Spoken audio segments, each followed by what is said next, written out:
Amazing.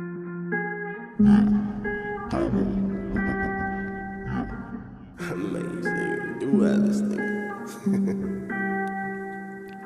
Sticks and stones may break my bones. Yeah. But easy now, I'm bulletproof, so words can never hurt me. Sticks and stones may break my bones. Yeah. But easy now, I'm bulletproof, your words can never hurt me. Look. What? But T-shirt made me laugh. It is. It's giving life. It's giving. Fuck it. Like, this is a mental health episode, but we wear an Austin 316 shirts United. Because fuck it. We don't fuck it. I think it's a beast. We don't care. Toughest SOB in the game, Brody. So just say son of a bitch. Ooh. And you know what's crazy? Frosty. He popped open the can away from the mic. He know what he doing. I still heard it in the mic though. Damn, so I got those ears. Can I give out some roses? Nah, give him his roses. Thank you, Pop. I appreciate Yo, we love you, Pops. Anytime. Love you guys. Actually, 100. Pops. Ooh. Can you be the one to do this? Because it's pulling so much focus away from me. Told you. So what am I doing? Just zooming in on people or just leaving? Yeah, whichever one's red is the one that's being recorded into the iPad. So whenever someone talks, just click on them. Gotcha. All right, bring me another beer too. Another one. No, I'm dead. Nah, this really tastes good though. I know you are. I don't mean to be plugging Starship IPA, but this is fire. It's a Voodoo Ranger. Voodoo Ranger. This one is called Starship IPA though. Fire. So whenever you anticipate someone talking, just click on, and it'll pop up. Very simple. No. Wow. Yeah. I'm trying to do that right now. I'm like, that's fucking hard. Nah. She said. Real quick, this might be the best beer I've ever tasted. Like, I'm not even capping. Good. Like, I want to drink it. Kind of. It kind of is. I hate to agree with you. I don't know why. I got the variety pack, so It's not, hopefully like the other ones. Those are only 3 of that one. Hopefully like the other ones. I'm pretty sure Broken Skull might be a little bit stronger, but Broken Skull is a little. I got one that's 9%. It's more hoppier. It's like Golden Monkey. more robust. Mm-hmm. This one is more subtle and sweeter. Yeah. Look at us being beer snobs. I mean, I don't know. Yeah, listen, Hans put me onto IPAs, so And I put Hans on. Each one. Trailer Command right there. I didn't like IPAs until we drank everyone at the fucking at AP. Yeah. Oh, RIP AP. Yeah, RIP. So one thing I wrote down in my notebook was, "How are you?" Because it's a phrase that's commonly used, but we toss out the answer without thinking about it. But I think you're right. But it's not that we toss. It's not that we toss out the answer without thinking about it. We're preconditioned to be like, I'm fine. I'm okay. A little tired. Yeah. But I mean, last week, I don't know if the viewers could tell, but last week I was a little distracted in the episode. I had a lot of things going on, and Pod Poppy just wasn't Pod Poppy last week. But I got y'all this week, my niggas. I got y'all this week. Listen. When someone asks you that, what is your normal response? Depends on who it is. Oh, that's a good. I respect that, because for me to a degree, it depends who it is. But I'm still gonna give an honest answer. Maybe short, maybe a little bit sugar coated. But for my real niggas, I'm gonna give them at least a minute worth of talking. Not just I'm alright. Yeah, like we talked about it briefly. Like I don't go to work on Mondays, but my boss kind of was like, "Yo, what you doing? Like you got to start coming to work on Mondays." And I want us to be like, "Listen, sometimes my mental is fucked up on Mondays after the weekend and certain things, and sometimes I just can't get out of bed."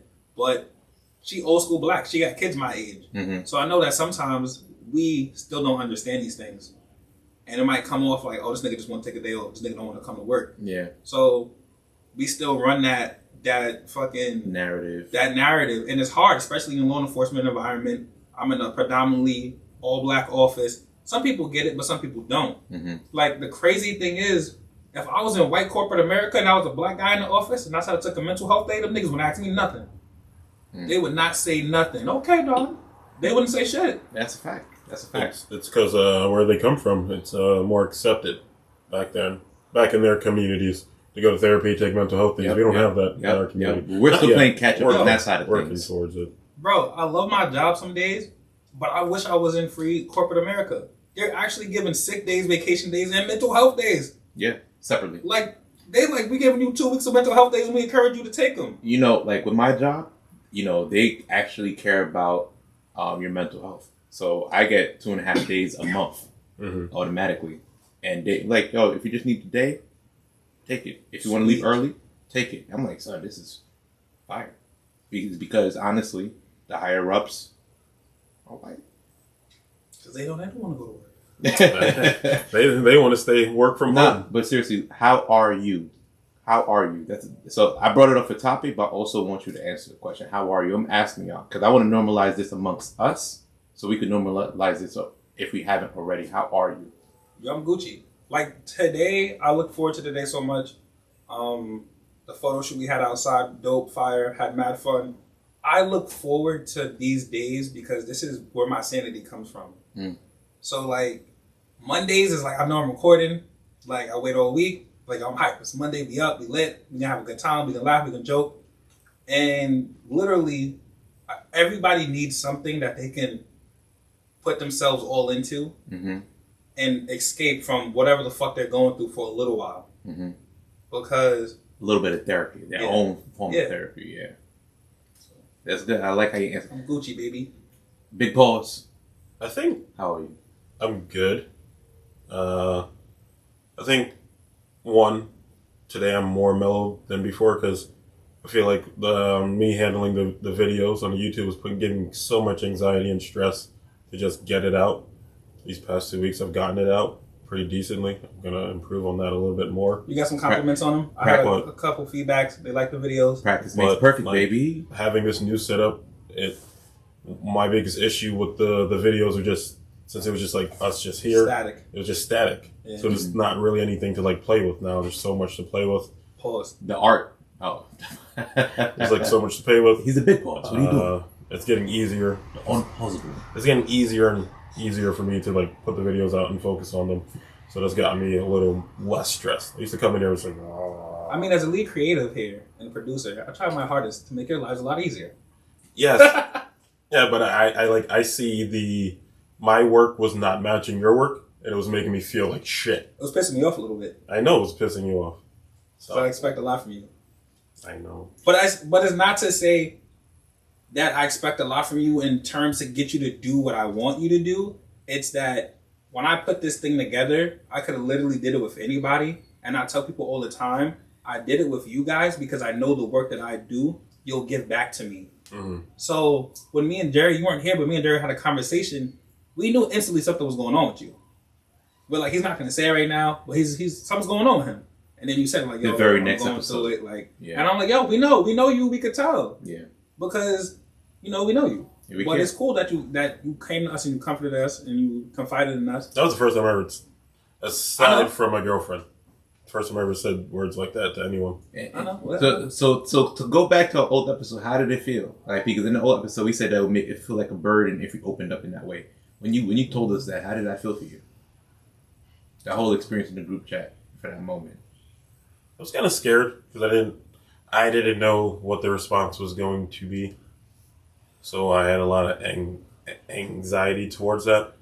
Then after, I have a hard time believing in people's words, even if I know their actions behind their words ring true. Yeah. It's just, I have super hard trust issues. I always feel like people are being nice just to be nice, not because they are nice. Yeah. So when like I get compliments, I'm just always giving like the side eye. And it's like, what do you want? Like there's got to be an ulterior motive. Still skeptical. Yeah. So like after I accepted it, it took me a little bit, and I accepted it, and then when I got the first video out, I felt so free. I was like, oh, it's off my back. Oh, it's up there. It's out there. The weight of the world, baby. And then I got this other one out. I was like, oh, it's up and out there. It's not exactly what I want, but it's up and out there. And I did it, and I got it done. So that just weighed so much off me. So I'm just like here to chill and vibe now. Yeah. But I want you to know the work that you did, I do appreciate. Like when I look at the little mini clips I threw up there just to try to get the YouTube up a little bit and get it going, I was like, all right, cool, those videos is nice. But then when I look at the difference between my videos and your videos, I'm like, yo, this nigga got it. I'm like, he got it. And that's what I knew already, but I'm glad, I want you to see what I see. I'm trying. It's so hard. Dope that you've ever liked. That's dope. That's fire. It's so hard. Roses, baby. Trying to give up. And I didn't speak on it last week, but when you sat there, you sat right next to me, I wanted to smack you. Like when you was like, oh, this might be the last year that I do this. I'm like, last year, nigga? There's people who spend their whole lives working towards their goal, Mhm. and then they finally attain it, and it's just freeing. Mhm. And then it's like, it also reminds me of like when we first went to college, right? We 18, we go to college. It's like, yo, I'm graduating in 4 years. The teacher comes in, like that little class they give you. She says, listen, sometimes people don't graduate in 4 years. She's like, look around you. There's mothers in our class. There's fathers in our class. People pushing 60, 65. And they doing it because that they just want to achieve their goal. There's something they always want to achieve. And they may have given up, but they came back. But it's never too late to achieve your goal. But I don't think you should ever give up on your goal.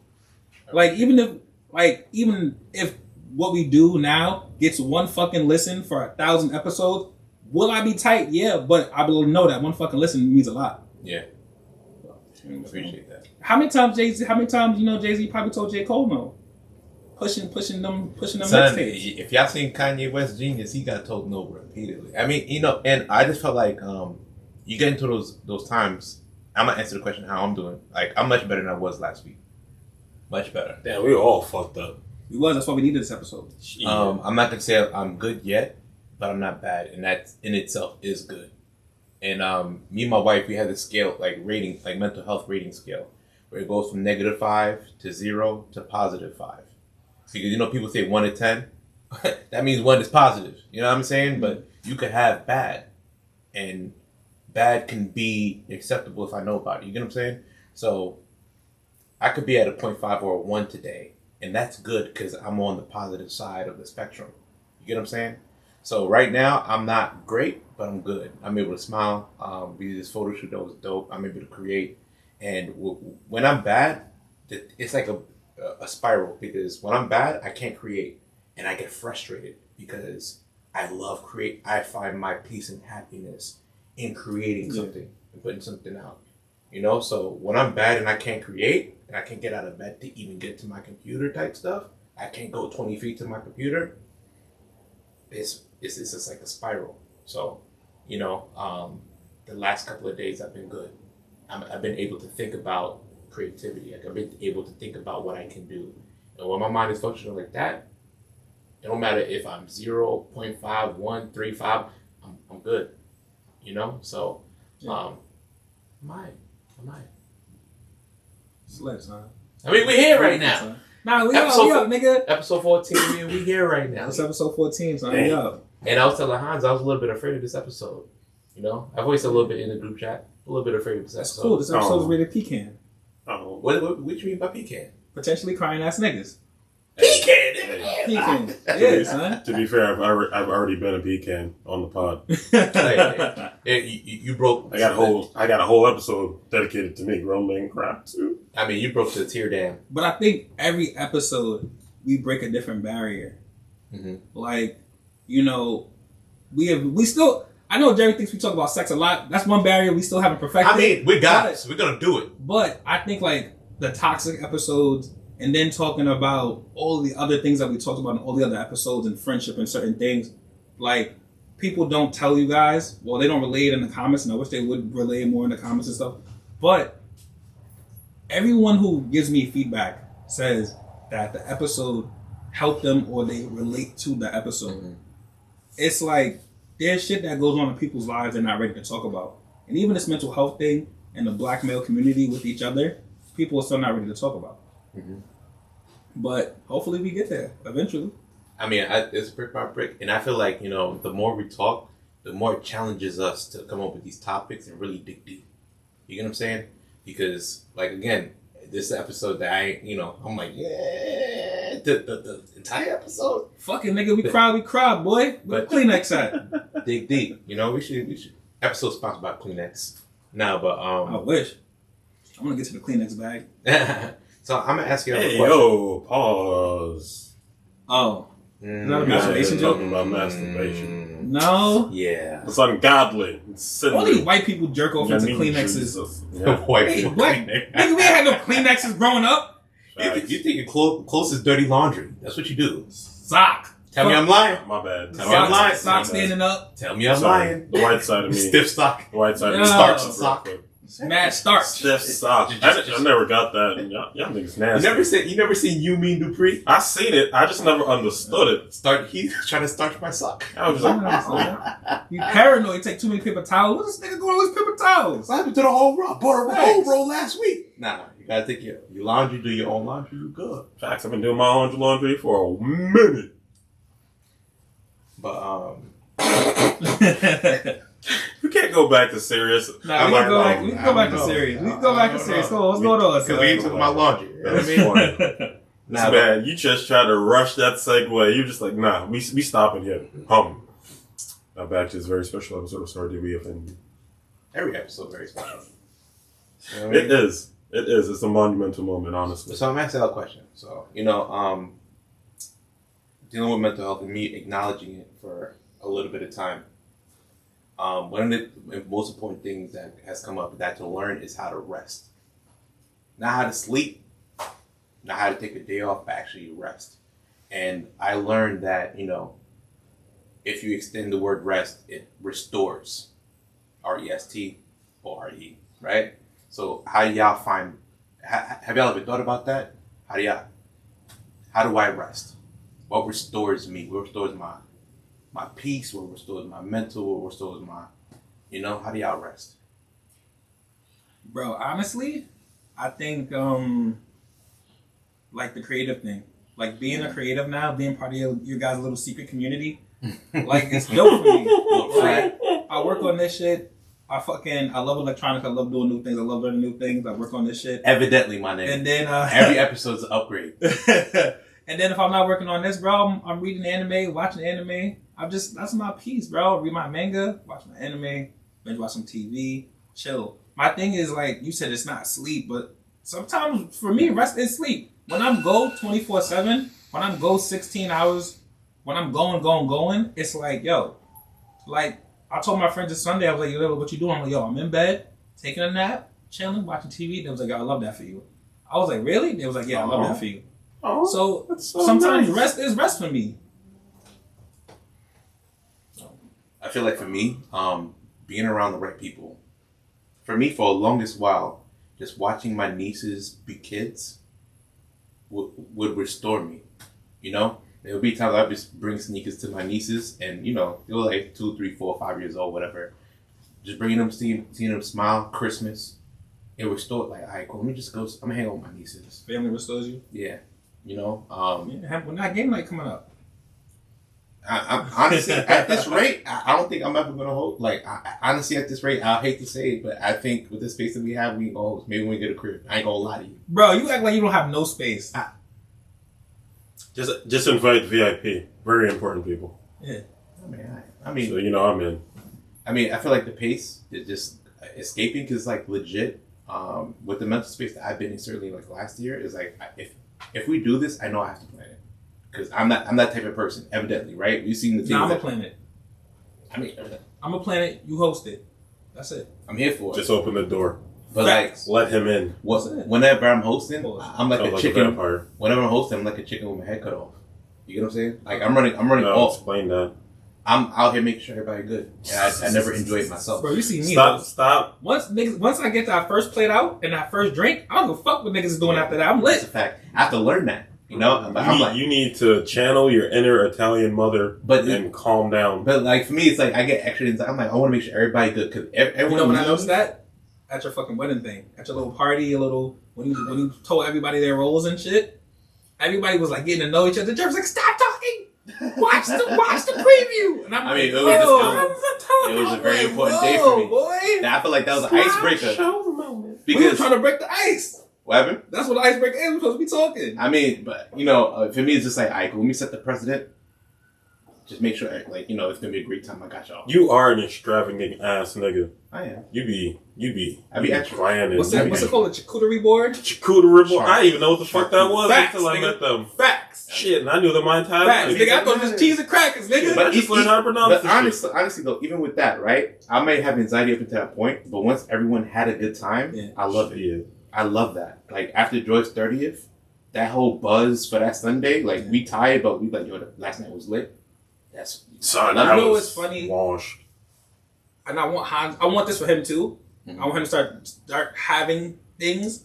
I know it's hard for him because but we know why. But like the first time I ever hosted something, like you were there when I made the fucking Jungle Juice for the first time. That was your first time hosting? That was my first time hosting. No way. Really? Yeah. Really? Them niggas never left the house. That was my first time hosting anything. After that, done. I loved it, bro. Every time I have a bunch of barbecues, like I love when people come over. I love like when people I fuck with come over because it doesn't matter what happened up to that point, nigga. I will spend my last money on the barbecue. I've seen it. I will spend my last bread on a barbecue. Your 29th? And I saw him We threw a barbecue during the pandemic. Son. Yeah, bro. My 29th, that was the time of my life, bro. We threw a barbecue during the pandemic. This nigga's like, nah, we stayed partying. Like, I shit you not, an hour before people started showing up, Don was like, never again, son, never again.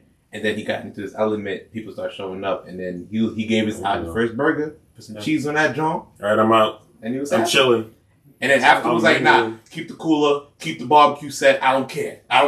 Until money ain't a thing, son. But it's just like, again, an hour before, he was like, nah, I ain't never gonna do this again. Never. But once you got... When I was sober. But Hans, how about you? How do you rest? How do you find that rest? It is so weird, and don't judge me. But my brain is so scattery. For like what I appear on camera or like in person of being stoic and stuff, my brain is the exact opposite. You're a crackhead. Like it does not shut down. It is always wiring and so crazy. So like it is like redundant because like the way I rest is I go to fucking work. Once I'm in work, I don't have my personal brain going. I have my work brain going. Yeah. So it's just automatic. I'm doing things. I'm in it. Then the second I clock out, my brain takes back over. That shit's racing. And that shit don't go away unless, I like self-medicate with like... Booze. No, I don't use booze. Like weed or THC products. Because then it just slows my brain down. That's some gummies.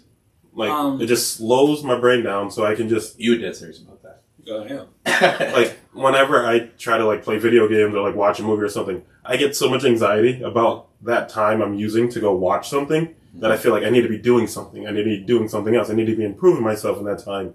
So I'm always so judgmental on myself. Your own worst critic. Yeah. So like, even if I just like want to sit down and watch a movie, I'm like, you shouldn't be watching a movie. You should be doing something creative. You should be doing something to push yourself. I never give myself a break. So that's why I usually use like weed, and I'm just like, okay, it slows my brain down and I can just like relax and just chill for a moment. I think that what it really is that as black men, we're not allowed to show weakness or have weakness or feel uneasy or hurt or be scared. And the only reason I say this is because I felt it. I felt it for a long time. Like I said, I immersed myself in work. Mm-hmm. So when COVID came, I ended up getting promoted, but I lost money on the promotion. So I would come in stressed. My dad's like, yo, he's like, I got you. He's like, it's going to be okay. I find myself some days I come home, hug my dad, like, yo, I just need a hug, bro. Like, it's okay what we're going through. And honestly, we're exactly where we need to be. I mean, it's hard, man. It's hard. Like, it is. You never feel like that, even though that you may don't, be true. Because society has already said, you 30, if you live at home, you fucking up. Yep. If you don't have this, you're fucking up. If you can't do this, you're fucking up. Yep. So what people don't understand is society's rules don't apply to black people because those are white people's society rules. They don't live how we live. They don't go through the shit we go through. But on the flip side of that, when he was talking, one of the things that popped in my mind was social media. Because it directly feeds into the idea of you're not where you want to be at. Because we're legit watching everyone else's highlight reel. And we believe our peers are where we feel that we ought to be at because they're showing their highlight reels. You get what I'm saying? Right. But they're showing the highlight reels. I mean, I get it. That's tough. That's why I stopped. That's why I got off for like a good 6 months. Like I deleted Instagram and Facebook, and I every time I got on the app, I was looking at other people being happy, and I was not happy, and I could not take other people being happy while I was not happy. Mm-hmm. So I had to get rid of it. Mm-hmm. I just reinstalled it back because we're doing the podcast, and I want to contribute, take my share up. but it's just so hard for me to click on the app itself Mm-hmm. that I spend like 2 minutes on it and I get rid of it. But one thing, like, taking that time away, it kind of helps you come back to it as a tool. Because I see that now. I see that now. When I click in, sometimes I look at it. I'm so disconnected to the world of Instagram and Facebook that when I look at it, I see all the things I hate about it now, and I can just get rid of it without thought. Before it just created so much anxiety. Till this day, like, the only time I download it, like, I have 2 phones. I consider one my business phone, my creative phone, and the other one my personal phone. 98% of the time, Instagram, Facebook is not on my personal phone. Because I know for myself, I'm a phone type of wormhole very, very easily. So I make sure, when I go to bed at night, when I go into my bedroom, my creative phone is nowhere near my bedroom. It's at my computer desk. I do that on purpose because I know that it ain't gonna do nothing. I'm done working. So ain't no personal, like, I'm not gonna go into that whole situation.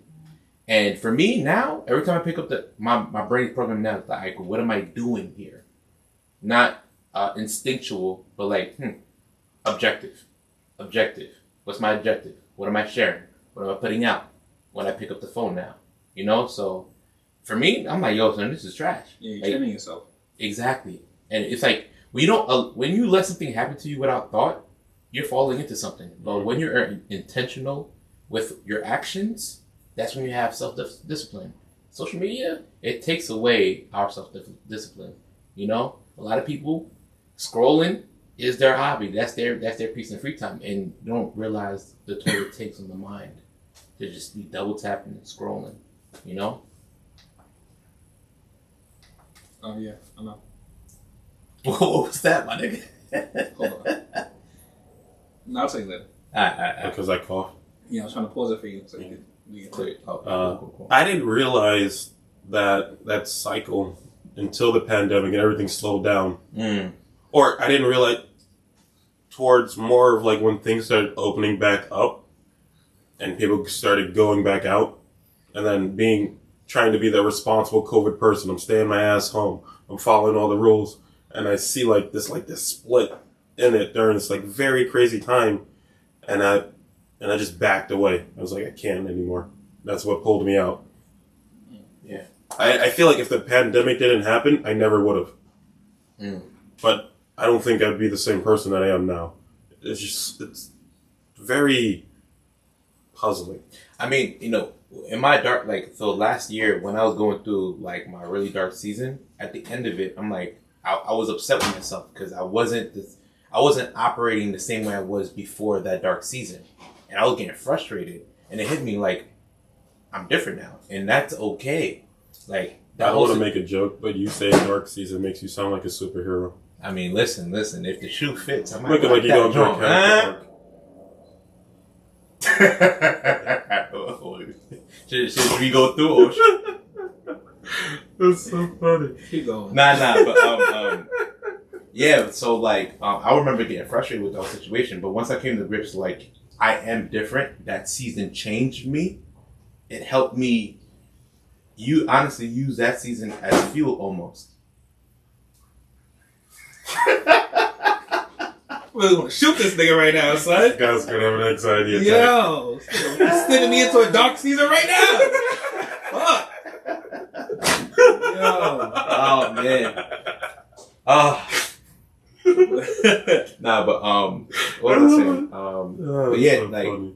now it's just like, all right, cool. I'm different. That situation is a part of me now, as opposed to trying to shake it off and just try to do business as usual. I think that us as men, we try to shake off weakness instead of we have to embrace it first and That's then as black change it. men, not even just men, because white men are allowed to be vulnerable. Bradley's allowed to cry. Yeah, Brad, let it all out. He's allowed to cry. Let it all out, Brad. Probably be Okay. crying a lot. You need to stop crying. Deshaun is not allowed to cry. That's a fact. Well, you get beat if you get if you cry. If Deshaun cries, there's something wrong with him. Like there's something off about it. If he exhibits his emotions in any other type of way, something wrong with Deshaun. Versus Brad is like, oh, he needs help, poor baby. Oh, because when Brad shoots and kills niggas in his school, Everyone else is blamed. He was an Suffer angel. from anxiety.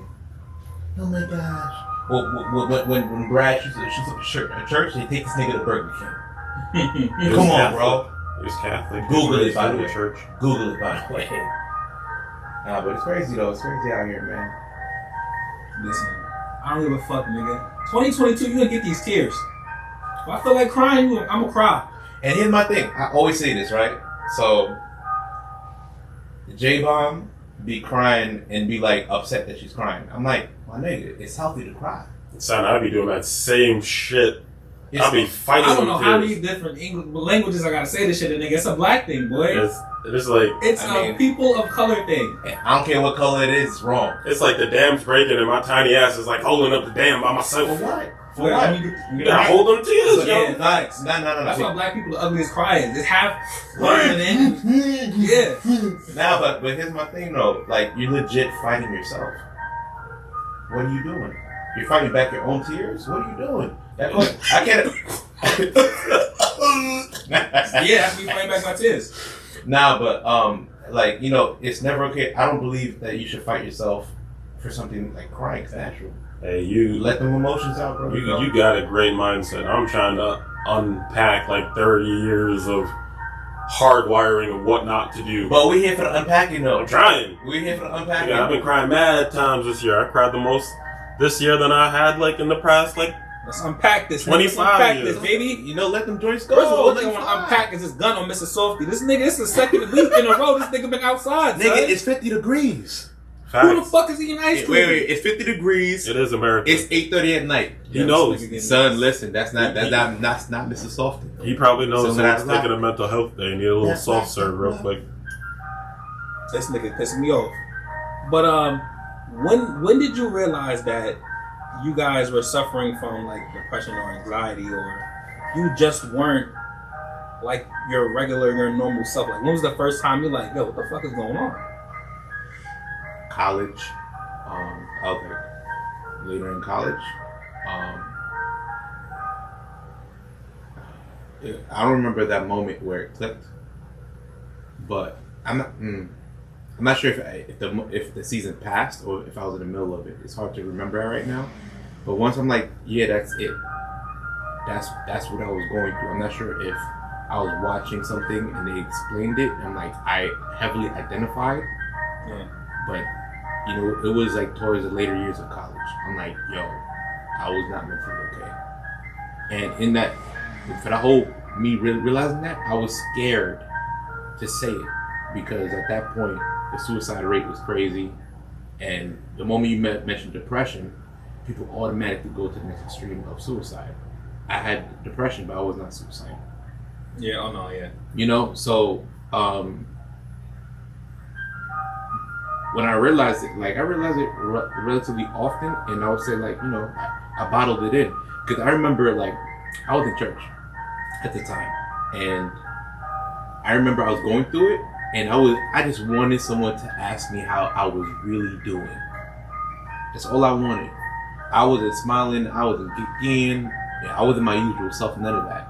I just wanted niggas to have a real conversation, ask me how I was doing, because this is people that I saw as my family. But, you know, people have their own things going on, and they assume, I guess. And that frustrated me even more. So once I got out of it, that's when I got into, like, really asking people how they doing, having the time to sit down and have the conversations.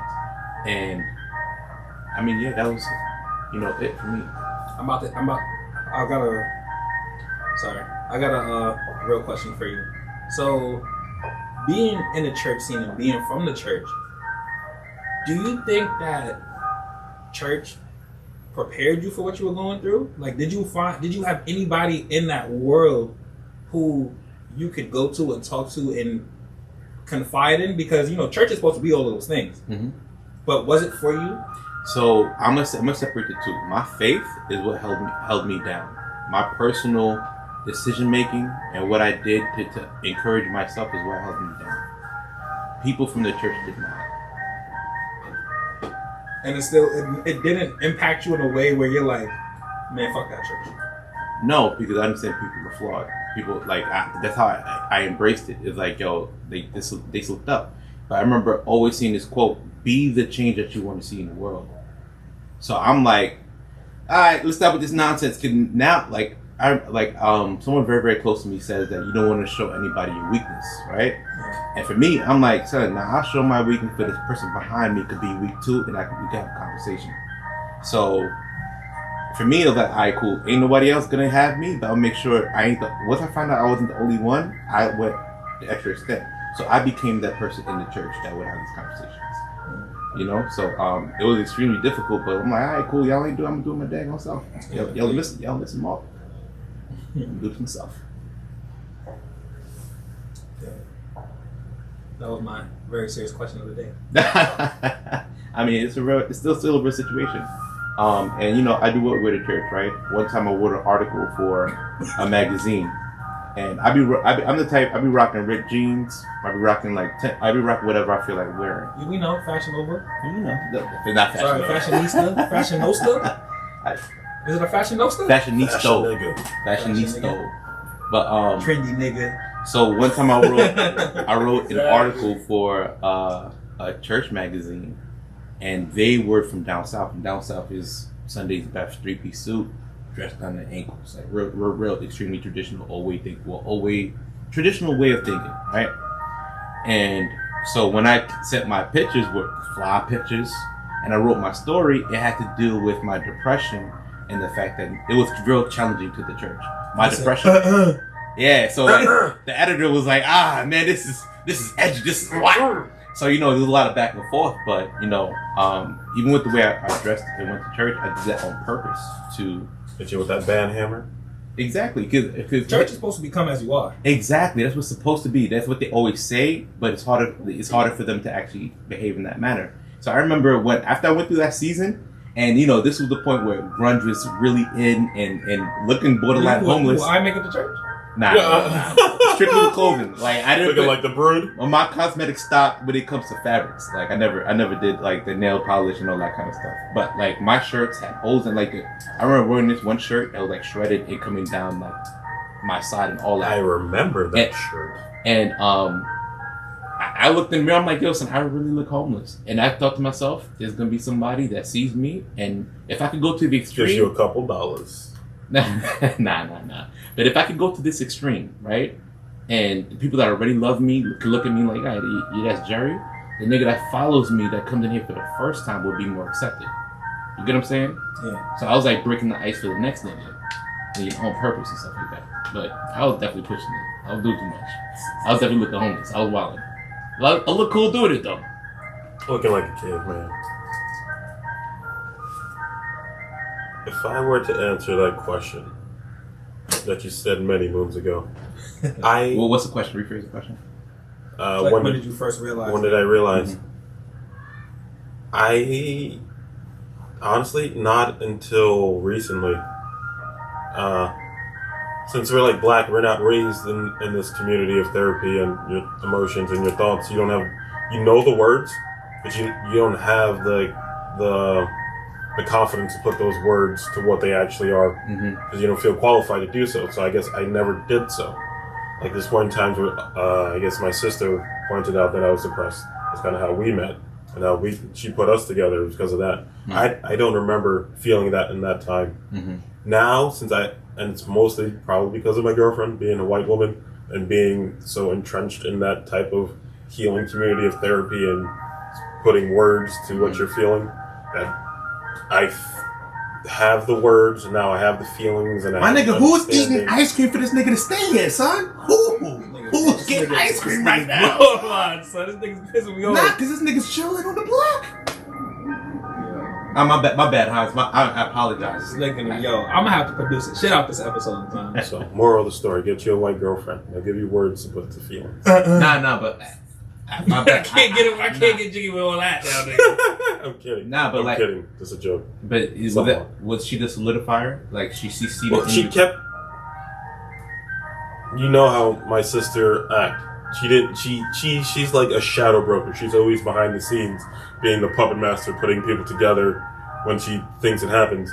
She never put word to me about how she viewed me and how it was coming across. My girlfriend, probably because she has the language and has gone through it herself, Doesn't have a filter. will always just like call me out on it the second I'm doing it, and will not leave me be to just do like my normal practices and how I normally cope with it.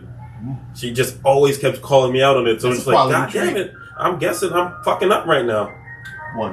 That's a quality trait. That's a quality trait. I was like, all right. You're right. That kind of leads me to like another question I had, not to cut you off. I mean, that's. But I feel like sometimes it's okay to just want to be left the fuck alone.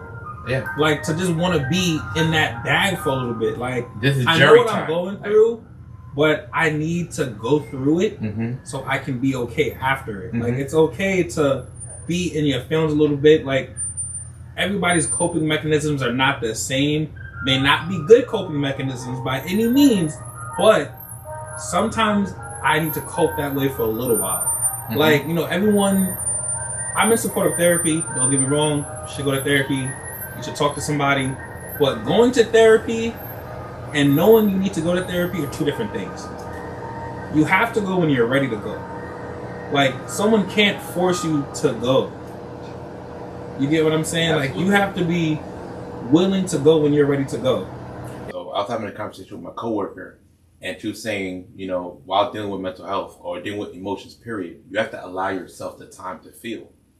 Because a lot of times what we do is we want to get past the feeling, so we like try to work ourselves out of it, and that works against. So with you saying that you need the time to just be by yourself and be alone, I think that's good as long as you have a mindset and like kind of like a game plan.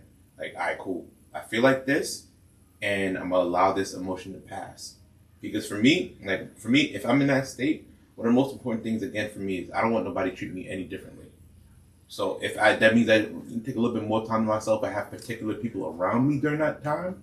That's all intentional, you know. So it's very important to make sure when you're going through this, identify and have like a little bit of game plan. I'm down for jury days. For me, when I was younger and come my college days, this might be nasty, but I used to make spaghetti sandwiches. That's some Haitian shit. Hold up. I used to make spaghetti sandwiches. Boy, I can't even call it Haitian because I don't think Haitians did this. We can't. That's a whole I nother. wanted carbs on carbs under carbs. We cannot get into that right now. I want to paint this picture. This man has only started cooking up in like the past 4 years, 5 years-ish. So if he was in college, this boy is out here Chef Boyardeeing, putting it on some Wonder Legit, Bread. I would go into my fridge and remix. Disgusting. Something. Yeah. And no, it's fine. Why? Don't knock it till you try it. Why? Do not knock it till Why?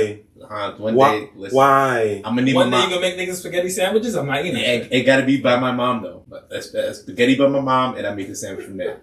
I Why? promise you, son. I promise you. Answer What's on the Give me the sandwich? question. Just answer the question. Why? Legit a roll and just mash like you know Like a bacon, egg, and cheese Haitian roll? spaghetti. My mom would make Haitian So spaghetti with the you chopped up hot couldn't afford dogs. garlic bread, so you put the spaghetti on a roll. Yeah. Okay. I mean, but ate it as a sandwich though. It sounds like it's a sandwich. For all intents and purposes, it is a sandwich. Ooh, But that's a good what I'm point. saying That's a is- good point. Niggas eat. What I'm saying is, That's a if good point. it wasn't on the bread and the bread was on the side, it would be accepted. Yeah, because when you go to what is that place called? Olive Garden. Oh boy. Niggas give you breadsticks and you eat that with your pasta. Same thing, just all together. Don, you a real one, son. Y'all out here trying to carbo load like some Tour de France But motherfuckers. the point being, that was my comfort food. Okay. That was like something that, like, I'm about to do this, binge watch on Netflix or play video games for hours. You know, which I played Last of Us. I just needed to kill a couple of zombies. That's one of my, and it helped. You're a shooting ass dude. Whenever you I love need it. to like I love just shooting. unwind I for a love shooting bit, games. you just go into a game and Someone's kill gotta multiple die. Okay now. Okay now. Virtually. people. Please don't use against him in the Virtually. future. So Virtually. if it happens. Virtually. You ever get in trouble, they can play this back. Mhm. Virtually. gotta die. Yeah. Someone's gotta die. Virtually. And I learned from video games. You know what's crazy? And this is about to be footage all over. Yeah, that's what The it is. digital thumbprint about to be real on this. What's a coping mechanism that you got rid of because you knew it was not working and it wasn't helping your depression? Like, it wasn't helping you be a better person, so you knew you had to stop and get rid of that shit. Like, something you were doing that was super unhealthy for you, super unhealthy for your mentality, and you were like, you know what? I can't do this shit no more. I gotta get rid of it. Fuck. Gyms. Bars, nigga. Bars. You got rid of the gym? No, I'm just saying. Oh. I just dropped the gym, nigga. Oh, he said gym. I thought he said gyms. So you know, I thought what's that was crazy? your code. He was like, no, I'm not working out no more. So I remember. So I'm gonna just bring this up in the general topic. Like I remember when I messed up crazy when I was like 17, 18 years old, right? And the first thing I decided to do was to go to my mom's bar, right? And I enjoyed it. Sounds good to me. Nah. But it was so when Don first met me, he knew I didn't drink because I knew that I liked it too much. So for me, that You was a disciplined motherfucker. because I don't know how to explain it, but even now, it's like J-Bomb be like, "Yo, son, drink by yourself." I'm like, just a little bit. Like, Why do not listen? That's not. See, I don't like that shit, son. White men can drink scotch by themselves. They cool. Black men Legs drink crossed by out. himself. He alcoholic. Why is that? Say that. Nah, but the reason why I she's don't know, but it's kind of the reason why I don't. No, I don't be no, drinking by no, myself. but- Because niggas judge you, right? Can I Yeah. get it? Fuck that. If I want to For drink her- by myself, drink by But myself. for her in particular, I shared that moment from when I was 17, 18 with her. And like when we first started talking, she asked me why I didn't drink. And I told her, like, I know I Okay, but like don't it too use much. that as a. Don't use that as like, are you Nah. But drink by yourself? if- Like, come on now. I'm if- not alcoholic, nigga. If anyone's gonna challenge me, it's gonna be her. I get it. You get what I'm but saying? You know what I'm saying? At the same time, it's like don't try to Jump the over. whole- Don't try to jump the gun. Yeah. Like if I say, I used to eat a copious amounts of ice cream to cope, and I have a sundae one day. You eating a sundae by yourself? Don't do that shit. Let me fucking rock. So like, if I'm not wilding out, You're an ice cream alcoholic. if I'm not putting holes in the wall, if I'm sipping, Mhm. I don't care if I drink a bottle or 2 bottles. If I'm sipping, I'm watching TV, and I go and I lay down, and the next day I go to work. I'm cool. I'm chilling, and I'm chilling. Let me rock. It's a lot of Ben and Jerry's. The trash can. Let me rock. No problem. I mean, but I think that would be That's my answer. But like, even now, it's like, when I get super stressed out, I just want something to help me to relax, So I've come back to it, but I've learned how to have discipline with it, But that'll be my answer for sure. Because if I was to not check myself at 17, 18, You be a raging alcoholic. I don't know where I would be right now. You get what I'm saying? So I went You like be at Jamaica Station, nigga, asking for change. that's a fact of rum. Smelling like urine. I think for me, just being very retrospective on it and thinking about it now, from like back then, I probably say I gave up video games for a while. Mm. I as soon as I got the first part in the play, even like the non-speaking role, as soon as I did that and threw like all my time into that, Mm-hmm. and started developing more of, I guess, a social circle, that's when I threw away video games for a while, and my life has just become what was like a super out of control train towards this one thing of theater until the pandemic. And then it wasn't until the pandemic that everything slowed the fuck back down again. Mm-hmm. And I've had time for like other people in my life that wasn't theater people. Mm. Like I really enjoyed the early beginnings of the pandemic. Oh, there was some good days. I was- No traffic, boy? I was- Sign me up. Like that was like top 5 moments. I was like, wait, my niggas at home all time. I'm at home too. Like the only time I get to see them all the time. Like I used to only see Joy and Jerry like maybe on like an off day for a couple hours. Saturday mornings. Like I would go to Sunday work mornings. before they woke up, and I would come back after they were sleeping. Yeah, it was crazy. And I was doing that. And every now and again, this nigga would come through with like 6 bottles of wine. Here, I got this for you guys. And 6 bottles of orange soda. Got this like for you I was guys. working like 4 jobs, Yeah. doing theater, acting, like plate overstuffed. Like I felt like right when the pandemic happened, I was burnt out. Like I was like at my breaking point. I was on a show. I was not having a good time. I was finally actually like knowing my worth. Mhm. And like realizing the amount of time and effort I'm putting into this show, I really don't give a fuck about. And that paycheck you paid me was not the equivalent to what I was putting in. And that was the first time it was the first time I went to work and I was like, I don't want to be here. I'm only here because you paid me and I'm contracted to be here right now. But if I can and I can just like run away, I don't want to be here. And I was like, that was like January, February before March when we shut down. Mhm. And I was having that, like, I used that money that I got for that show, I guess, to take a rest. It was the first time I ever spent money directly on myself for the trade of acting. Like I went to Florida for like a stage combat workshop for like 3 days by myself. Booked it, got the trip, got everything by myself, and got down there for that time. And that was the middle of that show. It was so bad that I had to take a break in the middle of that show and just get away for a weekend and then come back and do the show just to get to the end of the show. That's how, at the breaking point. And at the same time, I was doing another show. And right when that show ended, I was supposed to put up another show with the students. And then that's when the pandemic happened and everything stopped. And we had to stay home. And everything just like reconfigured. Yeah, I think that's the answer. So okay. So your life, honestly, you're out of, probably the three people sitting at this table and J Bottom, right? Your life probably changed the most or slowed down the most out of all of us. So in the situation you're in right now, what pieces of your life would you pick back up pre-pandemic today? Just the hustle. I don't have that innate hustle in me right now. I'm very static. I'm comfortable. Like I make enough money to get by with the things I need to get by with. Right now, like I feel the anxiety in me. Like I need to make more money. I need to go. My anxiety comes from you not enjoying the finer things in life. How so? I think the finer that things in life. Because acting for him. No, but I mean, I wish I maybe you would spend like more money on yourself and just like I know you bought. When I saw your laptop, I was like, oh shit, nigga, a laptop? Shit, crazy. Like you're very. I bought 2 laptops in the pandemic. I bought a shitty one. And then I bought that monstrosity. That's good. But it's not that you're frugal, but I think you're not willing or not too willing to spend a lot of money on yourself. Living with this nigga, he's not frugal. There's nothing that... See, here's the thing about Hans. He's a very simple person. So he could go with the bare minimum for a very long time. But the things that he like, he gonna get. I seen this man buy the finest of alcohol. The finest of desserts. What the fuck is the finest of desserts? Nigga bought an eclair? Listen. When I gained the first 20 pounds, the first 2 months of pandemic, nigga, I had help. That shit is regular, nigga. I was drinking 1738 every day of a pandemic, nigga. Alcohol is regular. That's how you got it. I got it differently. I was eating fresh baked brownies with ice cream. Listen. Nigga, you could go buy a box of brownies for $8. I hear you.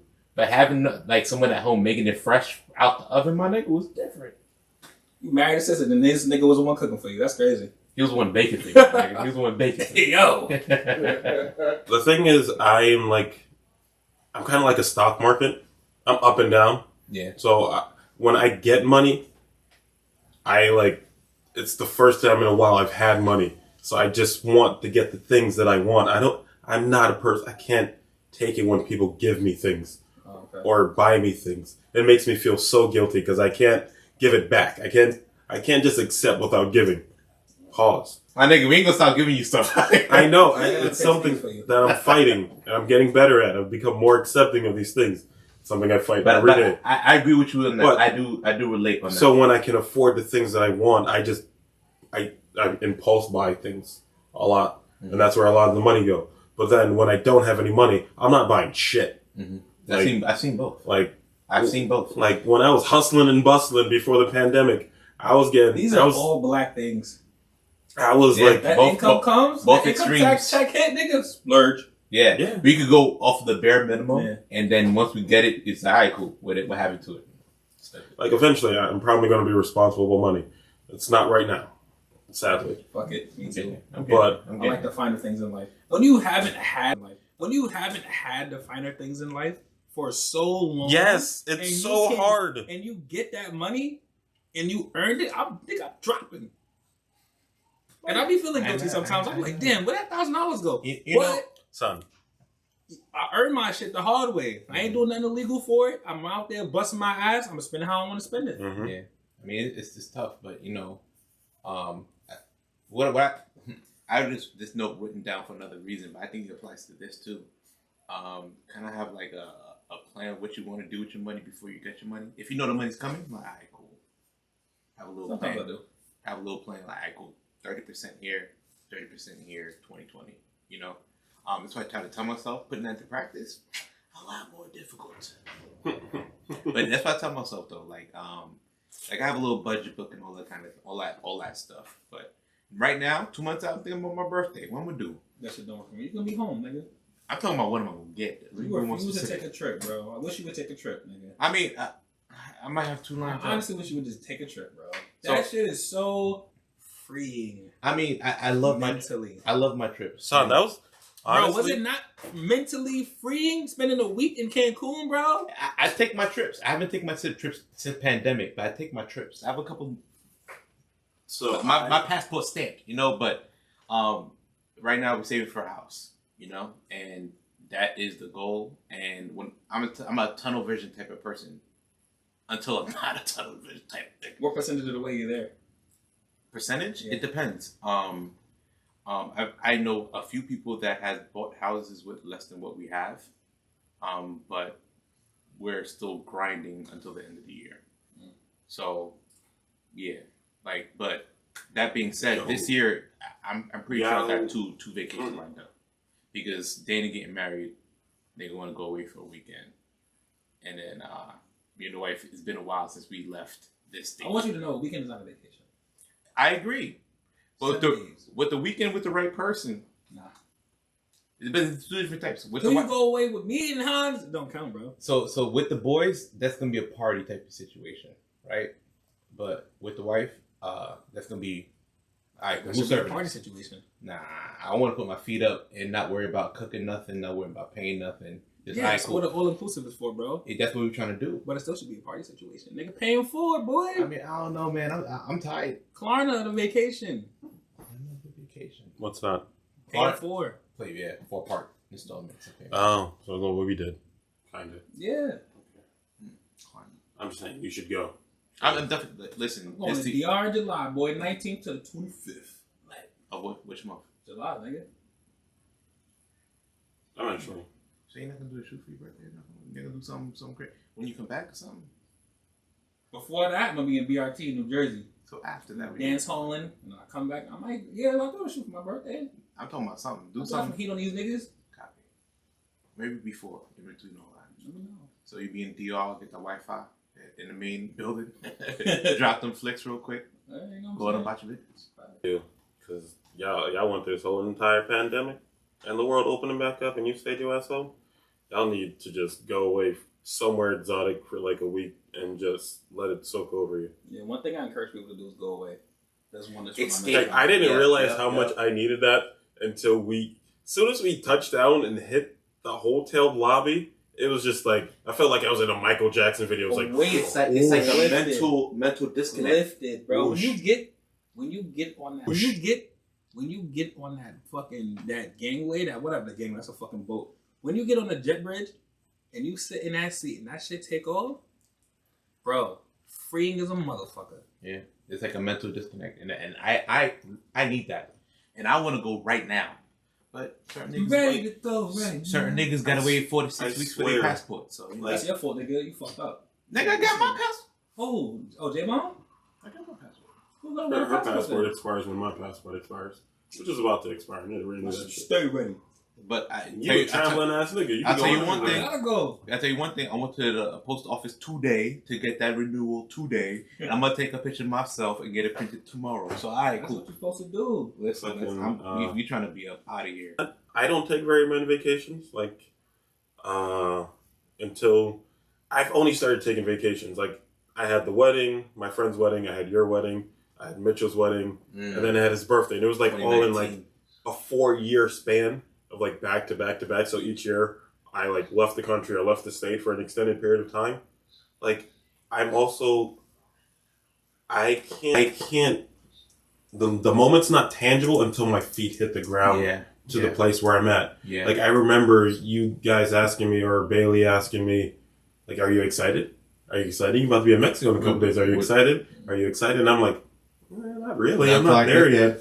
Like, I'm still here grinding. I'm still here trying to make this money, saving up this money to go do this the right way. Because I really wanted this to go the right way. Because I've taken vacations where they've gone the wrong way, or I've taken vacations where they've gone the bare minimum. This one, I really wanted to have it go the right way. So I spent a lot of that year grinding to it.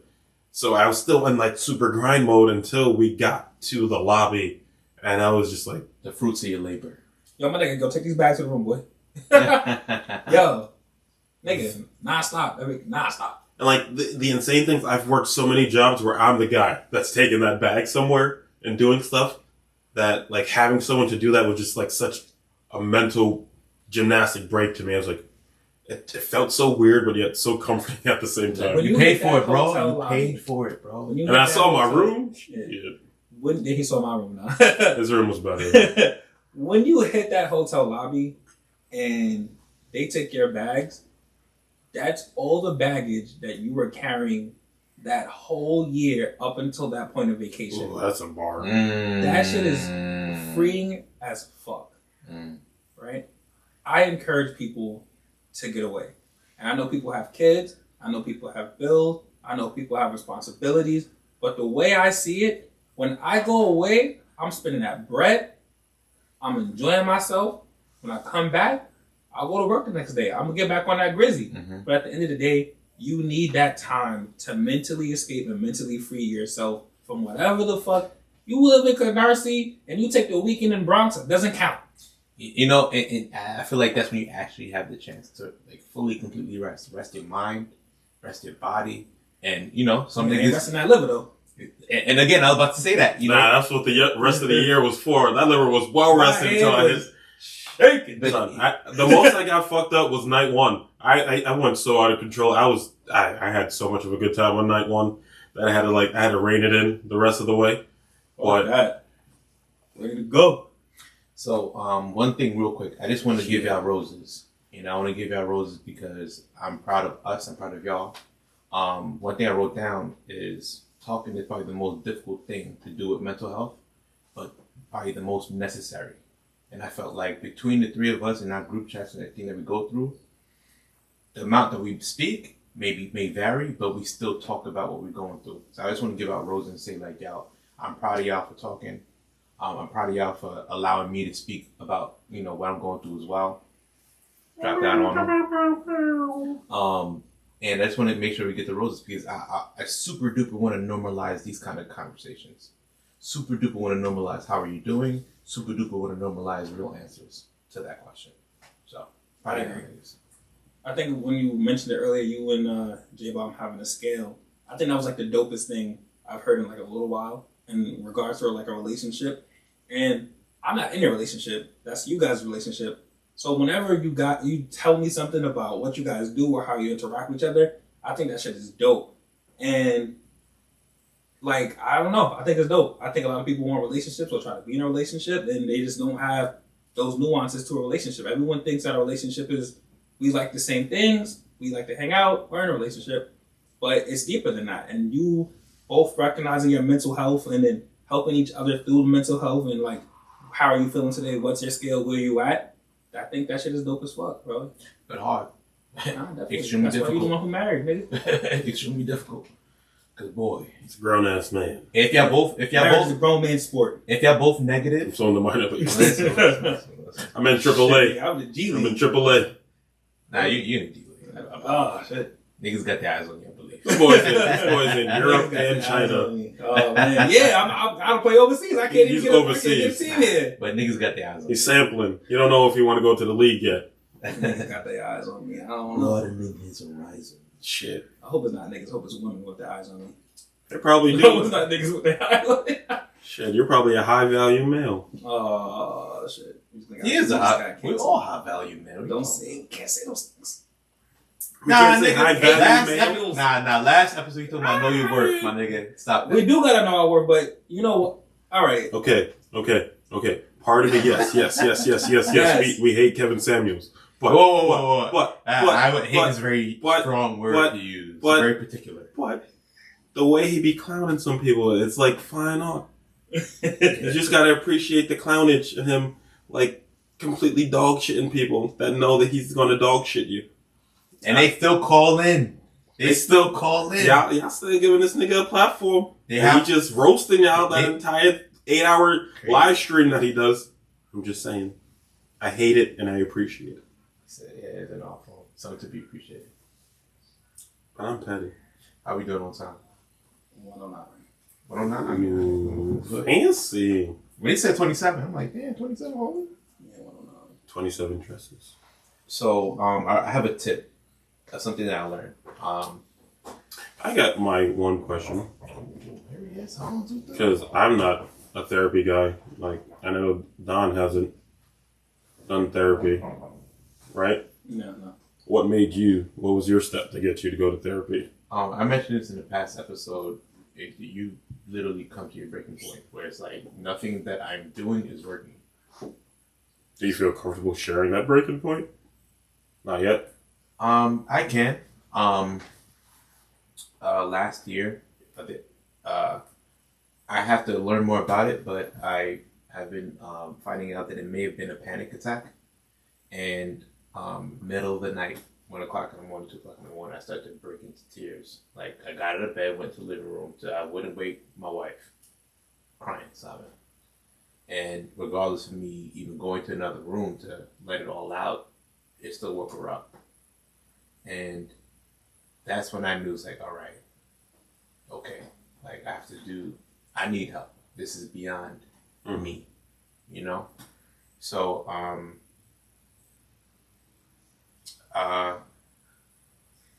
that's when I was like, all right, I have to do something. And then I was up for a promotion at work, but the promotion came with a great deal of more pressure, right? And me being a positive person by nature, almost, I was like, yeah, sure, anything to help the company, whatever the case may be, you know. And that was my initial response. My boss gave me 24 hours to think it over. So initially, I said, yeah, dope, great, anything to help more people. And then maybe like 2-3 hours afterward, I came to grips with the idea that I could not do it. I couldn't perform on that level right now. So, and I'm like, damn, that's the honest truth. How do I tell my boss this? The next day, I just have a straightforward conversation. I call on the phone, and I let her know my decision and why. And this is something that she brought up earlier in during quarantine, but my job offers, again, they care a great deal about mental health. So we have 3 free sessions with a therapist. All we got to do is sign up and go through with it. And took that information, and even in that, it was like, I'm not sure if it was pride or whatever, but I was hesitant to go on with that. But maybe like a week later, a week and change later, we were playing ball, things were just not getting better. And I called. And at first, it was just, it wasn't even anything. They were just asking me questions. They asked me, have you ever been through anything traumatic in my life? And my response was, not really. Like, you know, I feel like everyone else goes through way worse than I've ever been through. The first thing that comes to your mind is traumatic for you. And then it hit. It really, really, really hit. I'm like, I say the first thing.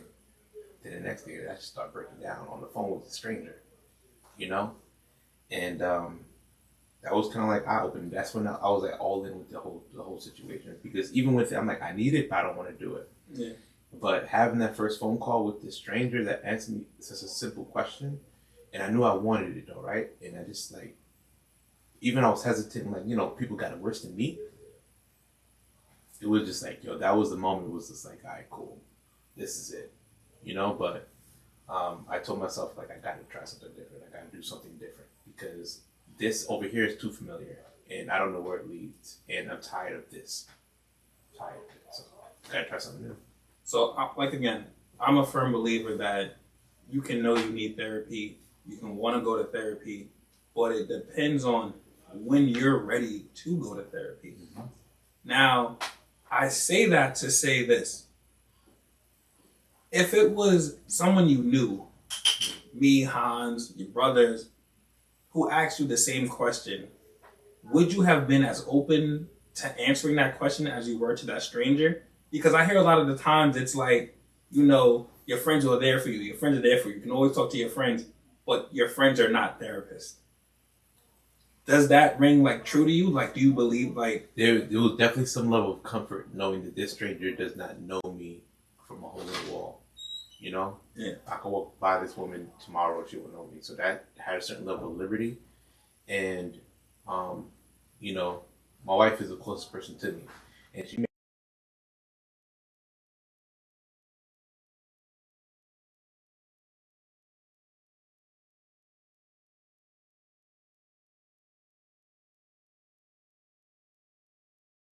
with, but I can't imagine having that moment with someone that I knew or someone I was connected to or someone that, you know, I knew I don't know. It was just very, very different. You know? It's like, I remember this, I was watching this TV show and they say like when you try to read on your phone is different from reading a book, right? Because when you pick up your phone, there's Instagram, there's Facebook, there's notes, there's your Kindle app, all these kind of things. So it's harder to focus. But when you pick up a book, you only have one purpose for this book, and that's to read. So maybe with the relationship that we have with other people, we have all these other purposes. So our healing can't be found in that, you know? So maybe that's what it is, but I don't know. Whoever, I don't know her name. She was a secretary. She was trying to fit me in with another therapist.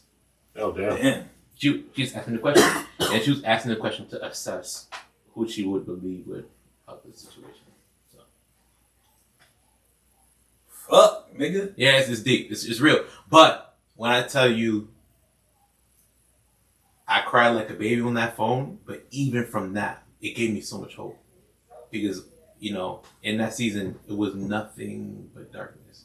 When I say I was like, everything was gray, everything was gray. I had this conversation with this woman, and I had a little bit of sunshine. A little bit. Little bit of It's cliche, but that's experiencing it so real. It's about to get deep right now. You ready? Pause. Hey, yo. How much credit do you give Joy for being there for you in that moment? Like, had you not been married to her in that same space, and like I gotta go in the living room and cry this out, and her not catching you and seeing you, like it was for you, right? You calling that number and you coming to grips with your mental health was for you, but how much of it was for her also? Oh man, I think that's immeasurable. Not in saying that it is, you know, infinite, but I do believe when you find that person for you, they're gonna bring certain things out of you. And a part of it was definitely like, I have to be better for her. I want to make sure I'm healthy for her, because there's no way that you're gonna be in a relationship with somebody and whatever you go through to an extreme situation is not gonna impact them. But you know, the reason why I said I decided to myself that she was gonna be my wife is because in a dark season before, she was my color. She was the light. You know, she kind of ended that season. You know, and we kind of connected on our scars. You get what I'm saying? So, that's really like, you know. So it's like to ask how much credit she get. Like, I can't even measure it. I really can't. But like I always say, I don't want nobody to treat me any differently, and she doesn't. When I go through it, she just remains consistent. Because I communicated that's what I need. If you don't baby me. Don't baby me. If there's one thing my sister is, she is a consistent motherfucker. You know? So, she gonna give you these words whether you wanted it or not. She was like, babe, are you okay? I'm like, yeah, I'm good. And she's like, all right. That was it. She didn't bring it up the next day. Like, you know, but when I bring it up, she ain't got no middleman in her. She like, cut around the bullshit. What's going on? You know what? This makes me realize maybe why she has such high standards for the girls I date. You know? Maybe I should listen to her more often. She's a tough cookie. Should listen to her more often. She's another onion, my nigga. I'm deleting this out of the fucking here's that maybe we should listen to her more often. We're not fucking into this shit. Scrap that part. We're all gonna get that random thumbs up emoji when she hits this part. She's like, yeah, damn right. Damn right. Nah, but I'm gonna pay homage. I give her roses, you know. I never gave her those particular type of roses because I never thought about it that way. You should. But yeah. It makes stop having a wife. Giving out roses on a random day, my nigga. See, that's why you matchmaking. It's tough, man. Who? You. Who's matchmaking? Didn't you get the cosign? like you always like to say. I did get the cosign. You're welcome. Yeah, man. I'm not even sure when she listened back to this what the reaction going to be. And, you know, it is what it is. I never thought about it that way though, but definitely. Gonna make me reevaluate my Tinder profile. Tinder. No, Bumble. Your Bumble profile. Bumble profile. That's where you get the wives. Tinder's where you're supposed to just drop some dick off. How we doing on time? 19. Oh, 119. So I got a tip that I paused. I got a mental health tip. Because you know we're all doing moderately okay at this table, right? Yeah. One thing I've learned is you kind of have to prepare yourself when you're doing well for when you're not doing well. Because once you're in that weak state, you're just unraveling. So if you could tell yourself certain things that you're gonna do when you're strong, you have to decide who you're gonna be when you're weak, when you are strong. You get what I'm saying? Yeah. So I think that if you're having a good day, whoever is out there, you may not be able to relate today, but this can strike anybody. But what would you do if you was to have a dark season? You know, how would you prepare? You guys start thinking about that a little bit, you know? Like, remember how at the beginning of the pandemic was a doomsday package or doomsday prep niggas?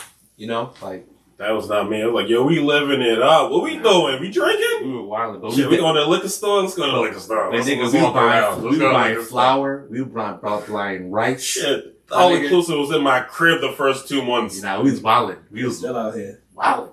Because at that time, we didn't know what was going to happen. It's going to last a month, it's going to last 2 weeks. And once that third month hit, it's like, all right, bro. We got to chill. We got to chill. Like, it's hard to follow up with what Jared just said, and I don't want to bore you guys anymore. Nah, just kidding. I know you niggas ain't bored. You love this Never shit, boy. bore us. But all I can say from my experiences and dealing with my mental health, no, I don't go to therapy right now, but the people in my life are my therapists. And I'm not ashamed to admit that.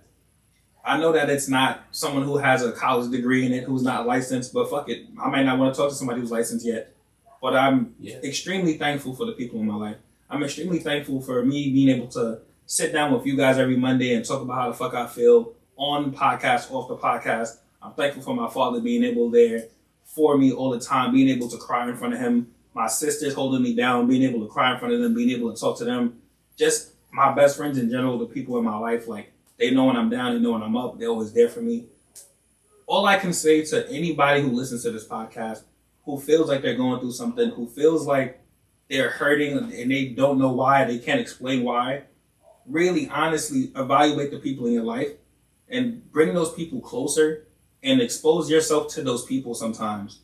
And the ones who shy away, the ones who close their eyes, the ones who treat you differently don't need to be in your life. The people who check in with you mentally, the people who are there for you, the people who sit with you, the people who cry with you, the people who just let you cry, those are people that we have to cherish. Those are people that love us. Those are the people we have to love extremely harder, and those are people we have to keep even closer. Yo, Jerry, take us out, boy. Listen. Y'all have just listened to another dope episode of Sorry We Offended You podcast. And you can find us on everything. We upgrade everything every time. So make sure y'all tune into the next episode. We're on YouTube. We're on Instagram. We're on Twitter. We're on Spotify. We're on Apple. So however you take in your content, you can find us. Catch y'all on episode 15. Yo, and as always, there's no us without you. There's damn sure ain't no you without us. And there ain't no love without no mental health. Yo, we out of here. What's up, everybody? This is Jerry the Show here, aka Mr. Photo, aka Gray Hair, Don't Care. Yes, it's natural. But we just got through listening to the Sorry If We Offended You podcast. But if you like it, follow us on Instagram, Twitter, Facebook. Everything you're on, we're on it too. And if you didn't like it, send us an email. Offend us in an email. We're here for the smoke. Either way, we'll hope to hear from you soon. Peace.